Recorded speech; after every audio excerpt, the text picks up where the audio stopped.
Bien. Y en el ejemplo, en el último ejemplo que vamos a ver, que es más sencillo, simplemente contarles, es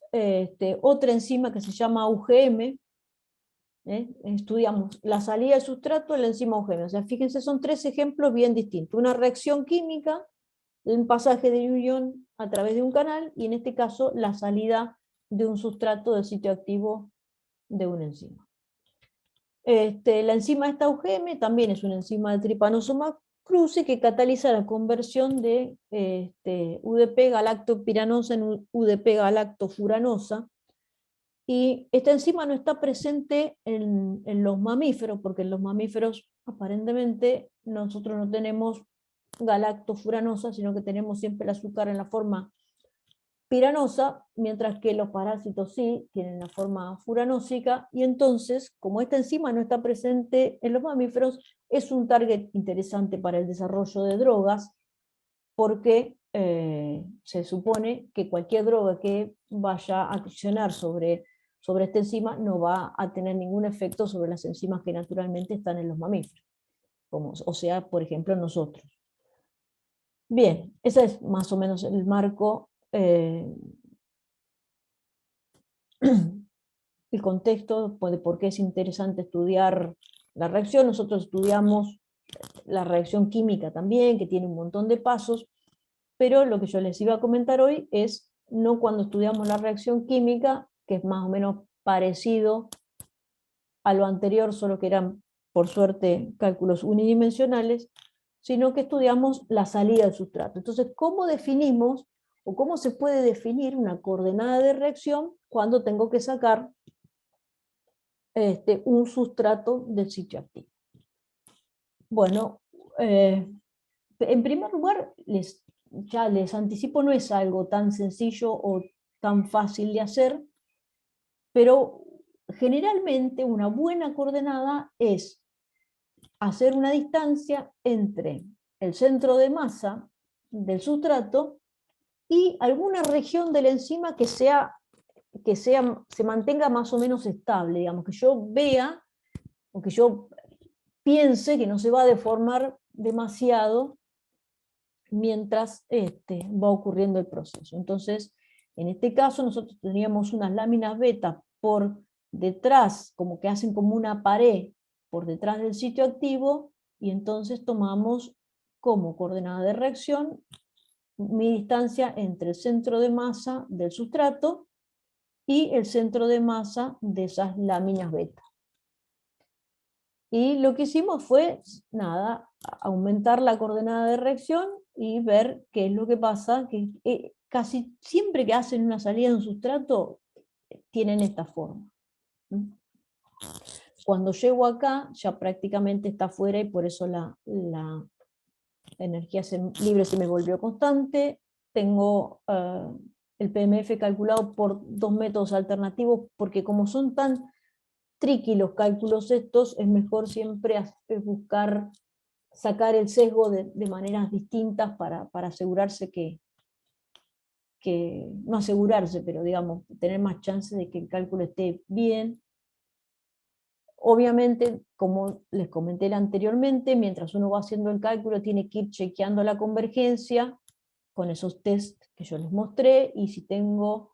casos como este que está acá, como este que está acá, que tienen una deriva, digamos que estas curvas tienen una deriva, que sí que tengo que seguir haciendo más muestreo hasta que se corrija ese problema y tenga el cálculo consistente.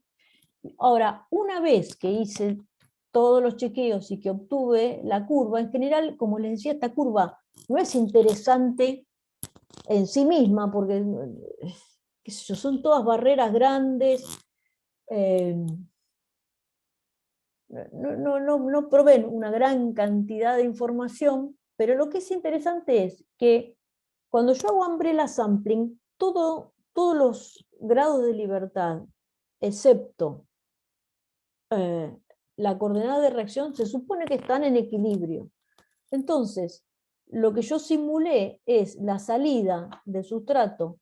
cuasi en equilibrio con la enzima, cuasi digo porque fui moviendo la coordenada de reacción, pero todo lo demás está en equilibrio, Y entonces el proceso que tengo descrito también me describe la entrada del sustrato, porque es un proceso es reversible. Yo la saqué en equilibrio, entonces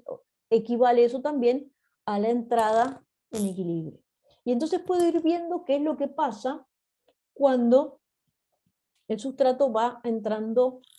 a la enzima. Entonces veo por ejemplo, una de las cosas que puedo ver son las distintas conformaciones que va adoptando el sustrato a medida que va entrando, con qué partes de la enzima va interaccionando. En este caso, por ejemplo, una de las cosas que pudimos ver, la enzima tiene lo que se llaman dos flaps, son dos loops que están a la entrada y que cuando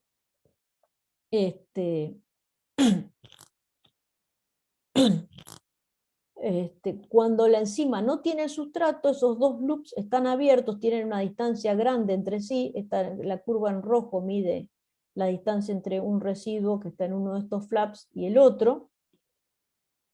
Entonces, cuando no está el sustrato, esos flaps están abiertos,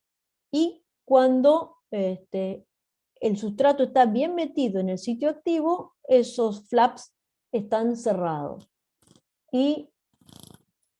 al iniciar el trabajo se sabían esas dos conformaciones, abierta y cerrada, porque es lo que estaba en las estructuras cristalográficas. Sin embargo, haciendo el análisis de cómo va cambiando la distancia entre los flaps a lo largo de la coordenada de reacción, vemos que hay un estado que es intermediario, que no están los flaps ni del todo abiertos ni del todo cerrados. Nosotros llamamos el estado semiabierto. Y podemos ver, mirando la distancia también entre un residuo del flap y un punto fijo, podemos ver que ese estado semiabierto se alcanza, no se cierran los dos a la vez, sino que uno de los flaps se cierra primero y el otro de los flaps se cierra después. Y bueno, y también, como les decía, se pueden identificar residuos con los cuales interaccionó el sustrato a lo largo del proceso, y después buscar si esos residuos están conservados o no en toda la familia, de manera tal que esos residuos después puedan ser utilizados como target para alguna droga que tiende a inhibir el accionar del enzima.